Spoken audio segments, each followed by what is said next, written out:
Channel contractor. आज के इस वीडियो में हम जानेंगे कि मकान का जब कंस्ट्रक्शन करते हैं तो दीवारों में हमारे पास में चुनने के लिए क्या क्या विकल्प मौजूद है। हमारे मकान की दीवारों के लिए इंटरनल और एक्सटर्नल वॉल्स के लिए क्या क्या ऑप्शन मौजूद हैं और उनके क्या क्या फायदे हैं और उनके क्या क्या नुकसान हैं तथा उनकी कीमत कितनी है। सबसे पहले मैं आपको यही बताना चाहूँगा कि हमारे भारत देश में मकान की दीवारों के लिए कौन कौन से विकल्प मौजूद हैं। तो ये रही आपकी लाल ईंट, पहाड़ी पत्थर, double AC block, fly ash brick, concrete की दीवार, mono block, panel, PVC panel, सबका उपयोग बाहर की दीवार बनाने के लिए और अंदर साइड पार्टीशन बनाने के लिए किया जाता है। अब कौन सी दीवार पर लगानी है, कौन सी दीवार फिक्स करना है, इसका फैसला मैं आपके ऊपर छोड़ता हूँ।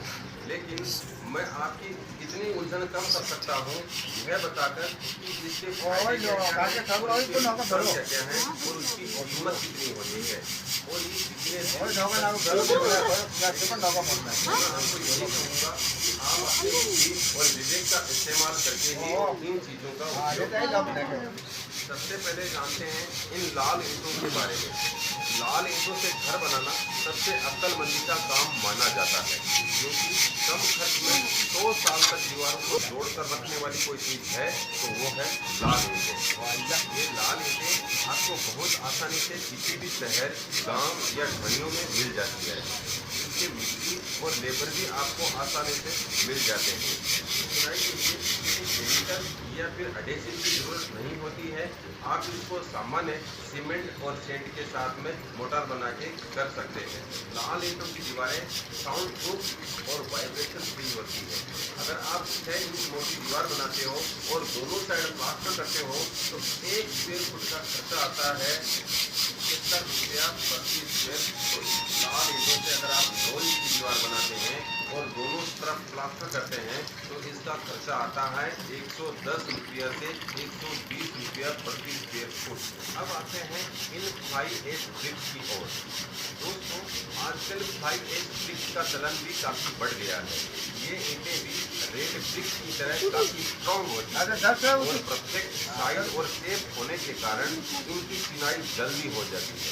प्लास्टर की थिकनेस भी कम लगती है। इसका सबसे बड़ा फायदा यह है कि इनकी दीवारों में कभी क्षार नहीं आता, जो कि हमें लाल दीवार में अक्सर देखने को मिलता है। अब मैं बात करूं कि फ्लाई एश ब्रिक्स की वॉल बनाने में टोटल खर्चा कितना आता है, तो मैं बता दूं, अगर आप 4 इंच की दीवार बनाते हैं और दोनों तरफ प्लास्टर करवाते हैं तो इसका 1 स्क्वायर फुट का खर्चा आएगा 90 रुपया प्रति स्क्वायर फुट। अगर आप 9 इंच का दीवार बनाते हैं तो इसका 1 स्क्वायर फुट का खर्चा आएगा मोटर बंद कर बाबू, मोटर बंद कर। Square foot. अगर आप इसमें भी दोनों तरफ प्लास्टर करवाते हैं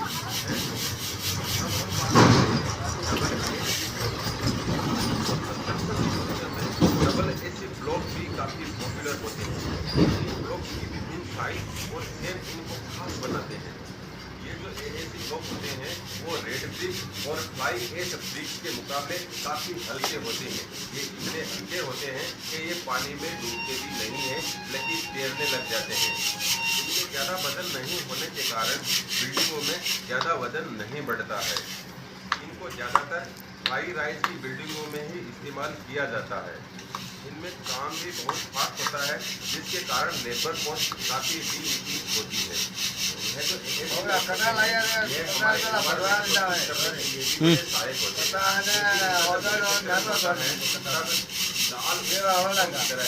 इनके मैन्युफैक्चरिंग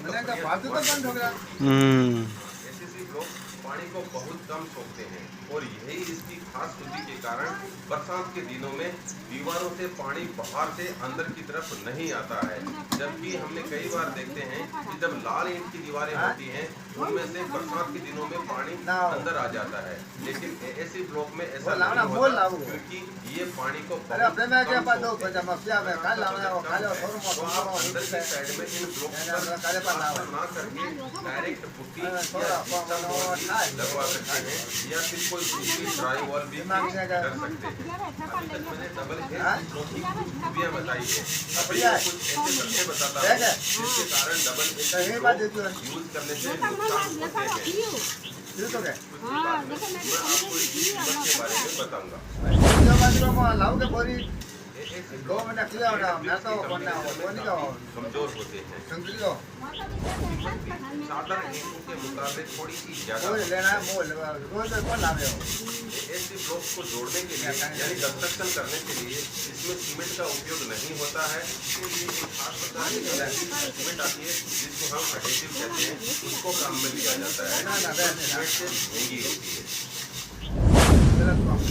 जब मकान का काम कंप्लीट हो जाता है और जब हम इस पर फर्नीचर इंस्टॉल करते हैं तब हमें कई प्रकार की समस्याओं का सामना करना पड़ता है। तब जब हम दीवारों में कोई कीली या स्क्रू ठोकते हैं तब ये स्क्रू कुछ दिनों बाद में ढीले पड़ जाते हैं क्योंकि वो दीवार एसी ब्लॉक की होने के कारण स्क्रू को और कील को मजबूताई से पकड़ नहीं पाती। इसीलिए कुछ दिनों बाद में या कुछ सालों के बाद में वो स्क्रू या कीलें ढीली पड़ जाती है। इसलिए स्विच बोर्ड, प्लग के होल्डर, तस्वीरें, दीवार की घड़ियाँ और फर्नीचर कुछ सालों बाद में ढीले पड़ जाते हैं। लेकिन इसका मतलब यह कतई नहीं होता है कि एसी ब्लॉक उपयोगी नहीं होते। इनके जैसे फायदे होते हैं उसी प्रकार नुकसान होते हैं और हर चीज़ में कुछ न कुछ फायदे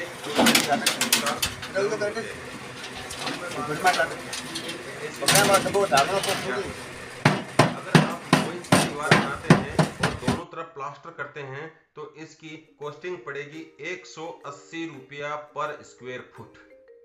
वहीं अगर आप एसीसी ब्लॉक में 6 इंच की दीवार बनाते हो तो इसकी कीमत होगी 130 रुपया पर स्क्वायर फुट। इसमें भी दोनों तरफ प्लास्टर शामिल किया गया है।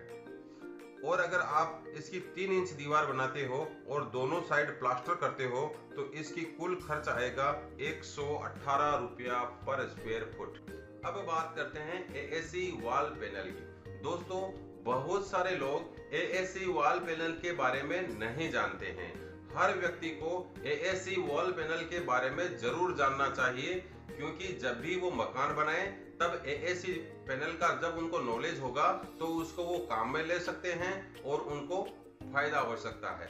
एएसी वॉल पैनल भी वैसा ही होता है जैसे एसीसी ब्लॉक होते हैं, लेकिन एसीसी पैनल बहुत मजबूत होता है। यह एक दीवार जैसा मजबूत होता है।